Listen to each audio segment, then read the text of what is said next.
페이지에 있습니다. 신약성경 사도행전 4장 13절에서 14절 우리 같이 합독해서 두 절이니까 같이 합독하겠습니다.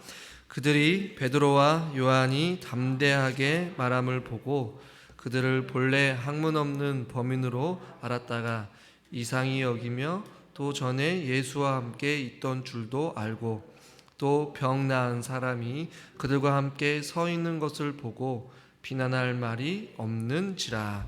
아멘. 수요 저녁 예배 나오신 여러분들 환영하고 축복합니다. 서울에 있을 때 같이 사역했을 때에 어떤 집사님이 이 말씀을 준비하다가 문득 생각이 났어요. 그분은 연세가 지극히 좀 많으셨던 분이셨어요. 치아도 좀 많이 빠지시고 또 발음도 많이 세시고 말하는 것이 이렇게 쉽지는 않으셨지만 그분은 한결같이 목요일마다 전도하러 나갈 때에 제가 섬겼던 그 교회 근처에 그 지하철역이 있었어요. 사람들이 수많은 사람들이, 특별히 그 지역은 많은 사람들이 오고 가는 그런 지역이었거든요. 그러니까 사람들이 계속 오르락 내리락 하면서 지하철을 타고 맞은편으로 건너가기 위해서 많은 사람들이 왕래했던 곳이었어요. 그 집사님께서는 피켓을 들고 예수 믿으면 천국 가고 예수 믿지 않으면 지옥 간다 하는 그 이야기를 하면서 계속해서 1시간이고 2시간이고 그 전도 시간에 맞춰서 그 말씀을 전하는 거예요. 근데 목회자들도 그렇고 저도 그렇고 오늘날 시대에 참 이렇게 그렇게 대중적인 많은 사람들 앞에서 사람들한테 예수님 믿으면 천국 가고 예수 믿지 않으면 지옥 간다라는 그 말씀, 단순하고 아주 명료하지만 그 말씀을 전하는 것이 참 결코 쉬운 일은 아니라고 저는 생각되어져요. 그래서 그 집사님한테 제가 개인적으로 여쭤봤어요. 집사님 힘들지 않습니까? 많은 핍박도 있고 어려움도 있고 그런데 어떻게 그렇게 열심히 하십니까? 라고 이야기를 하자 목사님 걱정하지 마십시오. 이것이 저의 사명입니다 라고 하면서 담대하게 이야기를 하시고 많은 사람들한테 그런 이야기를 했던 것이 기억이 나게 됩니다. 각자가 주어진 어떤 사명이 있고 부르심이 있고 복음을 전하는 데 있어서 누구는 인격적으로 어떤 사람들과의 관계적에서 관계 전도를 하는 사람도 있지만 지하철에서든지 공공장소에든지 그냥 마당에서든지 넓은 어떠한 터 안에서 많은 사람들한테 외치면서 복음을 전하는 사람들도 있어요. 근데 오늘날 그런 사람들을 저는 이 춘천에 와서 많이 보지는 못했어요. 제가 많이 다니지도 아니하였지만 오늘 본문의 이 말씀은 우리가 잘 계속해서 살펴보고 있지만 이 산헤드린이라는 유대 최고의 법정 앞에 사람들이 섰고 어떻게 보면 베드로와 요한이 자칫 잘못 말하면 예수님의 그 부활을 이야기했다가 죽음을 맞이할 수도 있는 위험한 상황 속에 처해 있었어요. 그러나 베드로는 오늘 본문에 보니까 13절에 그들이 베드로와 요한이 담대하게 말함을 보고 라고 말씀하고 있어요. 산헤드린 최고의 법정에서 베드로와 또 요한은 담대하게 말했음을 우리는 알 수 있는 것이죠. 그리고 오늘 성경에 보면 뭐라고 말씀하고 있냐면 우리 13절 말씀을 다시 한번 읽어보도록 하겠습니다. 본문입니다. 그들이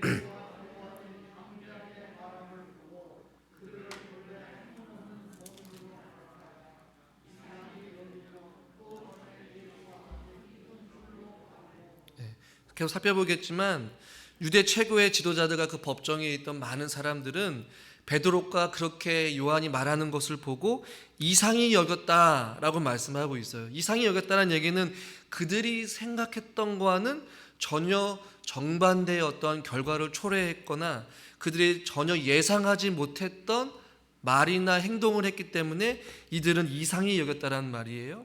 놀라기도 하고 경탄하기도 하고 어떻게 저렇게 말할 수 있을까 약간 당혹스럽기도 하는 그러한 반응을 지금 산헤드린 법정에 있는 모든 의원 사람들이 이렇게 반응하고 있는 것이에요. 이렇게 반응을 할 수밖에 없었던 첫 번째 이유는 13절에 말했듯이 베드로와 요한이 담대하게 말했기 때문에 그래요. 여러분, 제가 지난 시간에 말씀드렸듯이 사내들인 이 최고 법원은 사람을 죽일 수도 있고 살릴 수도 있는 어떠한 그러한 최고의 어떠한 법원 기관이기도 해요.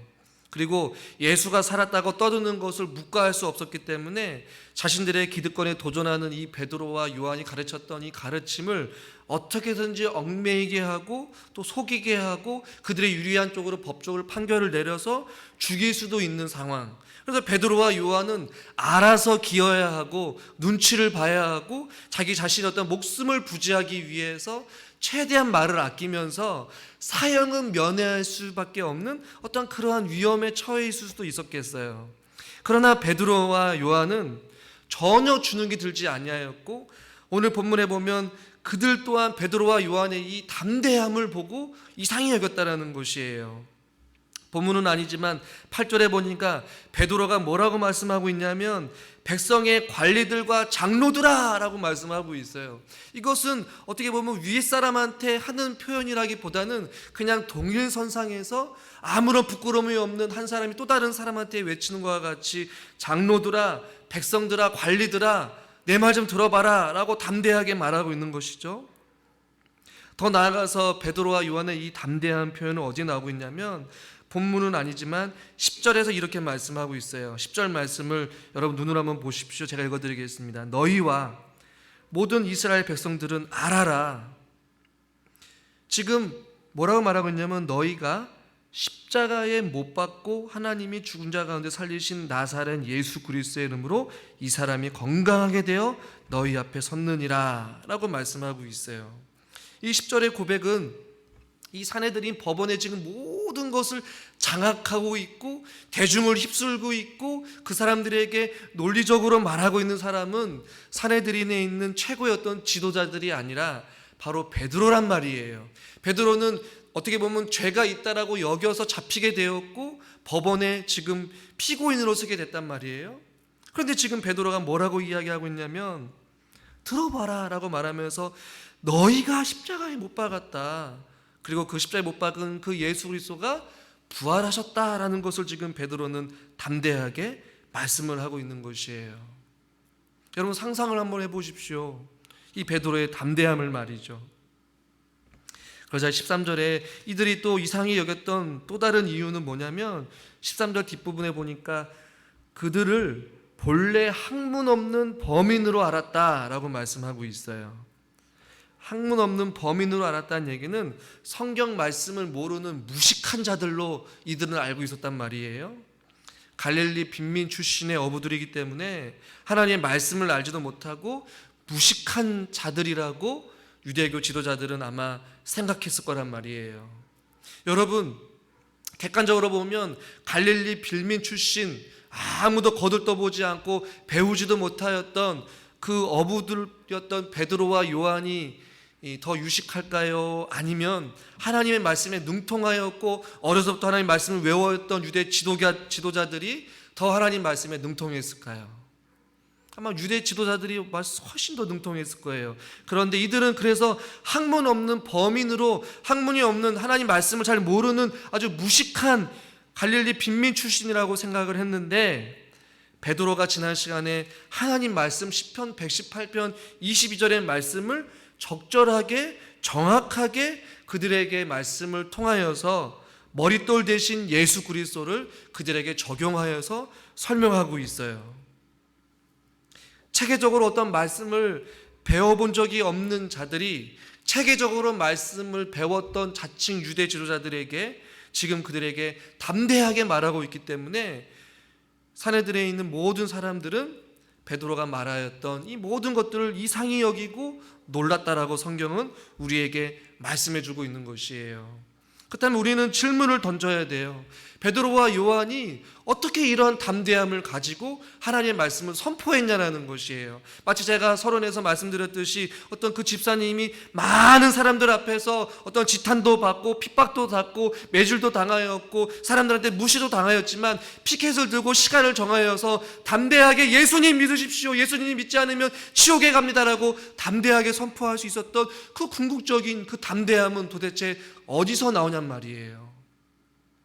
그리고 이 지금 베드로와 요한, 가나안 빈민 출신이었던 하나님 말씀을 몰랐다라고 무식한 사람이라고 여겨졌던 이 베드로와 요한이 어떻게 이렇게 담대하게 주의 말씀을 그 법원 앞에서 이야기할 수 있었을 거란 말입니다.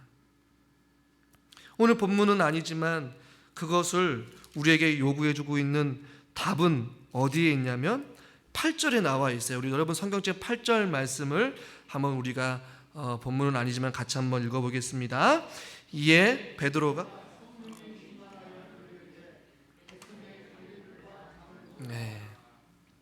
이렇게 담대하게 말할 수 있었던 것, 어떠한 용기가 있었던 것, 죽음을 초월하여서, 환경을 초월하여서 그가 주눅들지 아니하고 눈치 보지 아니하고 알아서 기지 아니하고 자기 목숨을 부지하기 위해서 말을 아끼지 아니하고 담대하게 허심탄회하게 하나님의 말씀을 선포하면서 너희들이 십자가에 못 박았다, 너희들이 십자가에 못 박은 그 예수 그리스도가 살아갔다라고 궁극적으로 강하고 담대하게 말할 수 있었던 그 이유는 바로 베드로와 요한이 성령으로 충만한 상태였기 때문에 이러한 담대하게 말할 수 있는 용기와 배포가 있었다라는 것이에요.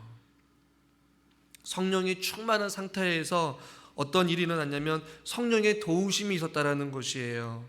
왜냐하면 마태복음 10장 19절과 20절에도 이렇게 말씀하고 있습니다. 같이 한번 읽어보겠습니다. 너희를 넘겨줄 때에 어떻게 또는 무엇을 말할까 염려하지 말라.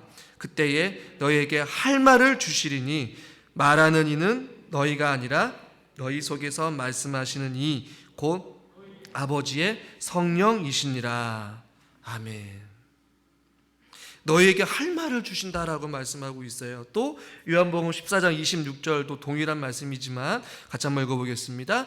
보혜사 곧 아버지께서 내 이름으로 보내실 성령 그가 너희에게 모든 것을 가르치고 내가 너희에게 말한 모든 것을 생각나게 하리라. 할렐루야. 베드로와 요한이 성령으로 충만한 상태에 있다 보니까 그 사내들인 법정 앞에서 주눅들지 않았어요. 떨지 않았어요. 그리고 성령 하나님께서 베드로에게 요한에게 할 말을 주신 것이에요. 그리고 그의 말씀을 생각나게 하시고 가르치시고 그들로 하여금 말할 수 있는 용기도 주시고 할렐루야, 담대함도 주시고 또한 믿음도 주시고 그 말씀을 생각나게 하여 주셔서 그 어려운 위기 상황을 말씀으로 이겨낼 수 있는 그런 은혜를 경험하게 되었다라는 것이에요. 또 하나 성령의 도우심뿐만 아니라 성령 하나님 베드로와 또 요한은 성령으로 충만하다 보니까 무엇을 느꼈냐면 그가 그 안에 이제는 성령으로 충만하여져서 베드로와 요한이 어떠한 환경이나 어떠한 권력이나 권능 있는 사람, 힘 있는 사람, 심지어 죽음까지도 그들을 두려워하는 것이 아니라 베드로와 요한이 주의 성령으로 충만하니까 그들의 마음의 심령의 상태가 바뀌게 되었어요. 어떻게 바뀌게 되었냐면 성령으로 충만하여져서 사내들인에 있는 사람들보다 하나님을 더 두려워하게 된 것이에요. 마태복음 10장 28절 이렇게 말씀하고 있습니다. 같이 한번 읽어봅시다. 몸은 죽여도 영혼은 능히 죽이지 못하는 자들을 두려워하지 말고 영혼을 능히 지옥에 멸하실 수 있는 이를 두려워하라. 몸은 죽여도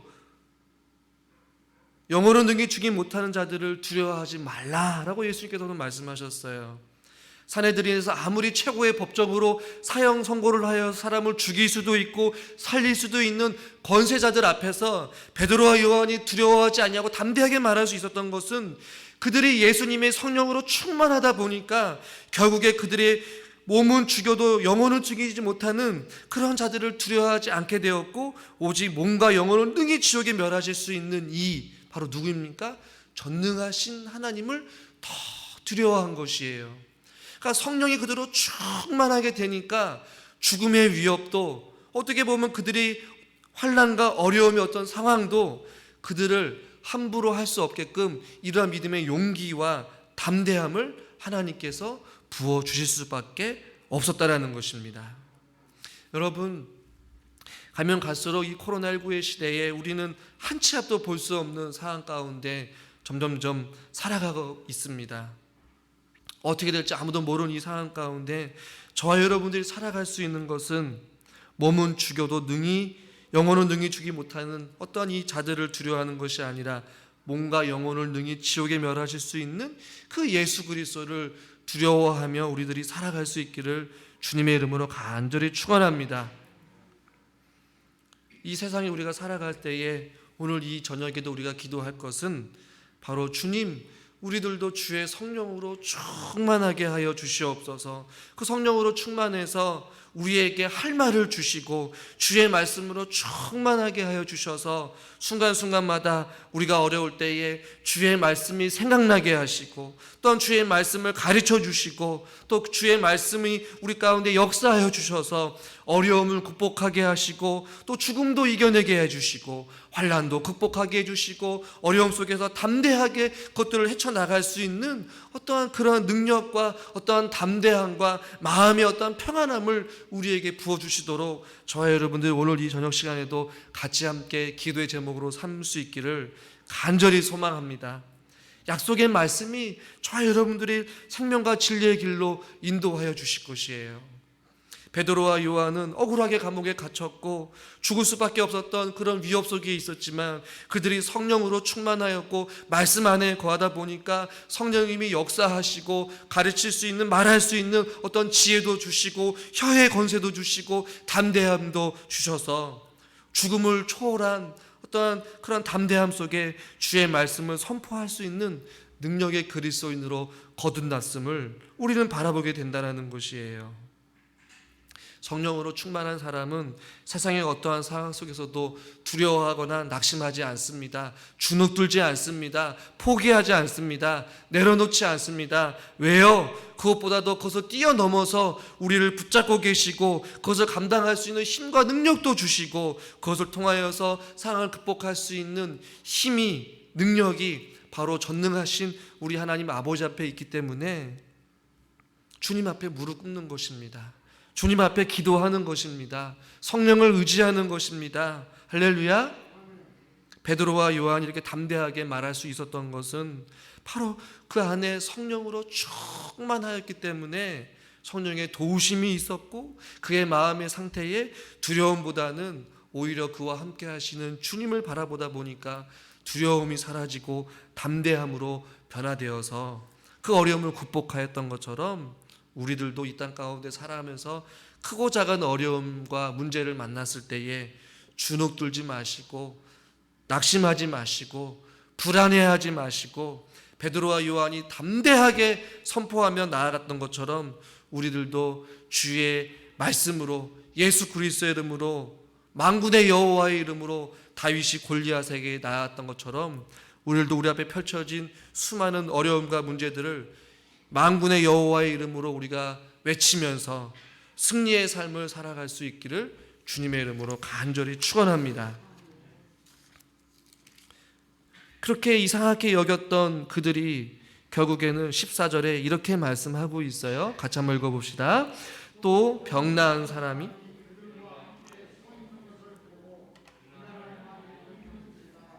아멘. 비난할 말이 없는지라 라고 결론을 내리고 있어요.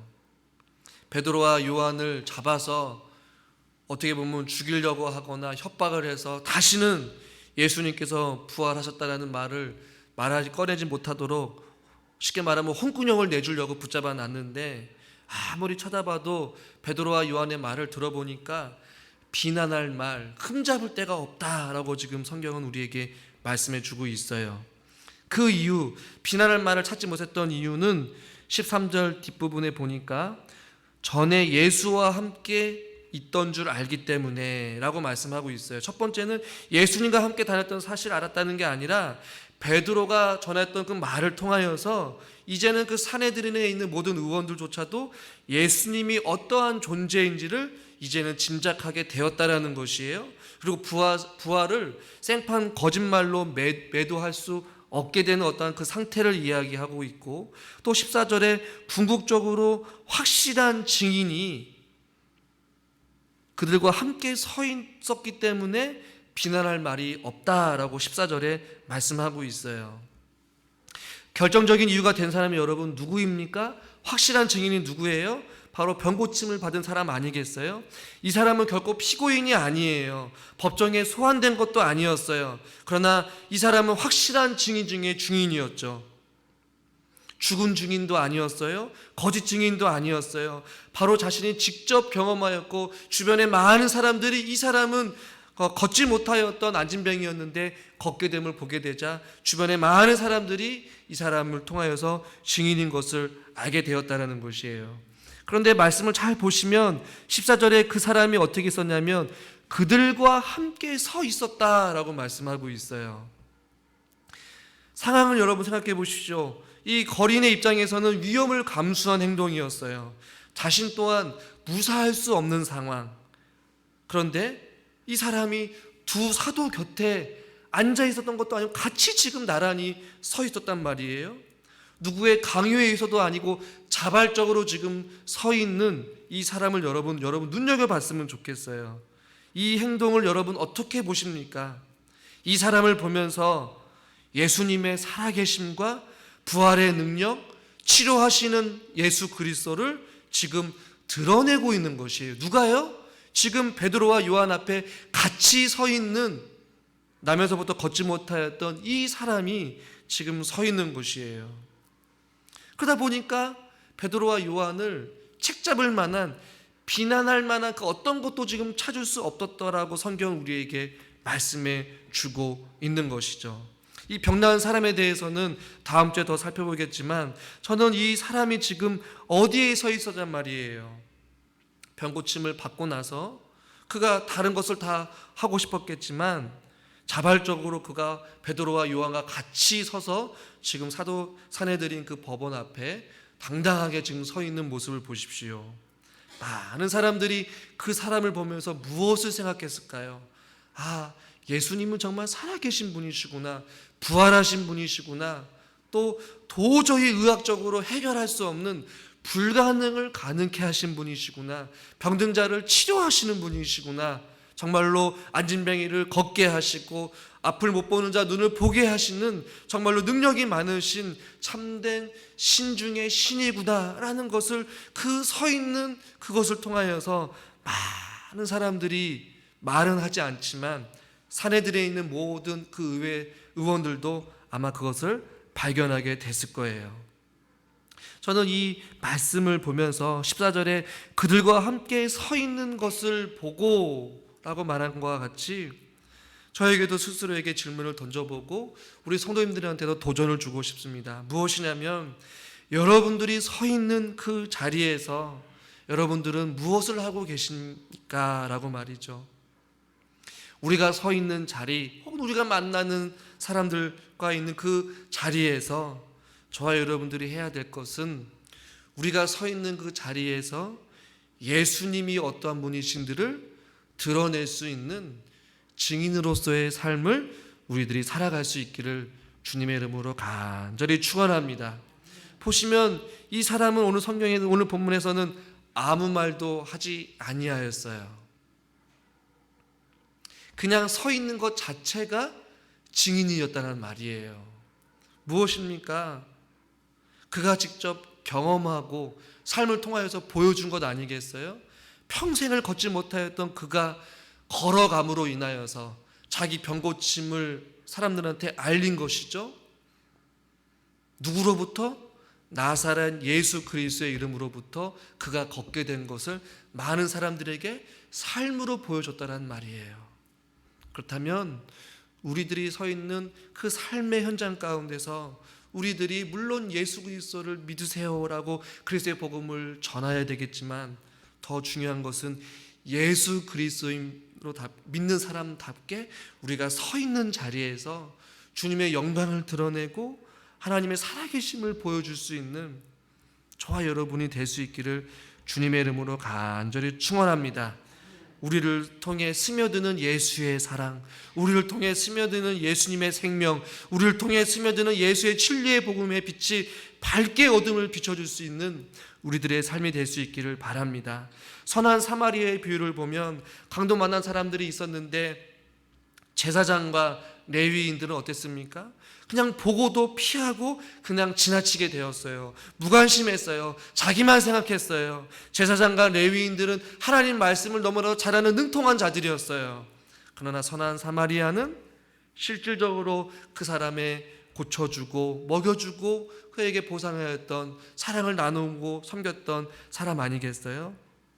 우리가 서 있는 자리에서 우리가 선한 사마리아와 같이 어려운 사람들에게, 또 예수 그리스도를 모르는 자들에게, 또 어두운 가운데 있는 자리에 우리가 진리의 빛을 밝게 비추는 저와 여러분이 될 수 있기를 바랍니다. 여러분, 세상은 한결같이 어두웠습니다. 지금도 어둡고 앞으로도 어두울 것이에요. 그렇다면 우리가 우리 안에 진리의 빛이 밝게 세상을 비춰나갈 때에 어둠이 더 어두울수록 빛은 더 밝게 빛나기 마련입니다. 우리들이 삶을 통하여서 어디서든지 우리가 서 있는 자리에서 우리의 삶을 통해 주님의 영광이 드러내고 하나님의 살아계심을 나타낼 수 있는 믿음의 삶이 우리 가운데 있기를 주님의 이름으로 간절히 축원합니다. 이 시간 잠깐 말씀 붙잡고 한번 통성으로 한번 기도했으면 좋겠어요. 주님, 이 세상 가운데 살아가면서 주의 성령으로 충만케 해주시고 말씀으로 우리를 다스려 주셔서 순간순간마다 어려움 속에 말씀으로 이겨내게 해주시고 또 말씀이 생각나게 해주시고 말씀이 우리를 다스리게 해주시고 통치하게 하여 주시옵소서. 우리가 서 있는 그 삶의 자리에서 주님의 영광에 드러나게 해주시고 어둠을 밝게 비추는, 세상에 또 짠맛을 내는 빛과 소금의 역할을 감당하며 살아갈 수 있는 우리가 되게 해달라고 이 시간 말씀 붙잡고 우리 주여 한번 부르고 기도하시겠습니다. 주여,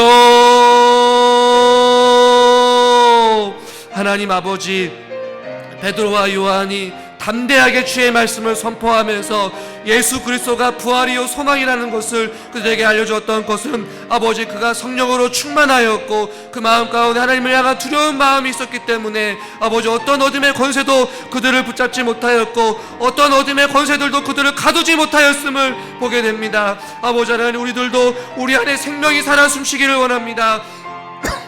주의 성령으로 충만하게 하여 주시옵시고 말씀으로 충만하게 하여 주시옵소서. 우리가 서 있는 자리가 아버지 우리의 부활의 증인으로서 아버지 땅 가운데 어둠을 밝게 비추는 자들이 되게 하여 주시옵시고 이 땅 가운데 살아가면서 우리의 소망이 되어주시고 생명이 되어주시는 그 예수 그리스도의 진리 앞에 우리가 설 수 있도록 하나님께서 은혜 위에 은혜를 더하여 주시옵소서.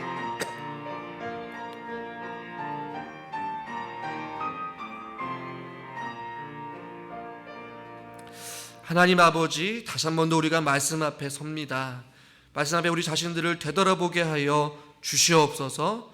베드로와 요한이 그 어둠의 권세들 앞에서 담대할 수 있었던 것은 주의 말씀으로, 주의 성령으로 충만하여져서 성령의 도우심과 또 생각나게 하심과 그들에게 말할 수 있는 권세를 허락해 주셔서 주의 말씀으로 어둠의 권세를 물리친 줄 믿습니다.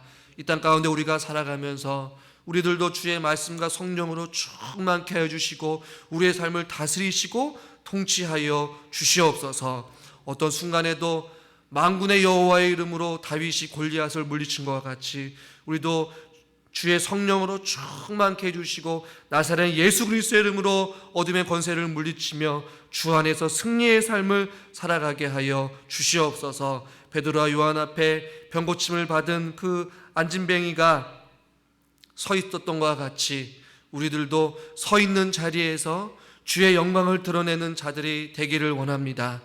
우리가 진리의 빛을 밝게 비추며 또 세상의 어두움을 비추는 빛의 자녀들로서 살아가게 하여 주시옵소서. 예수님의 이름으로 기도드리옵나이다. 아멘.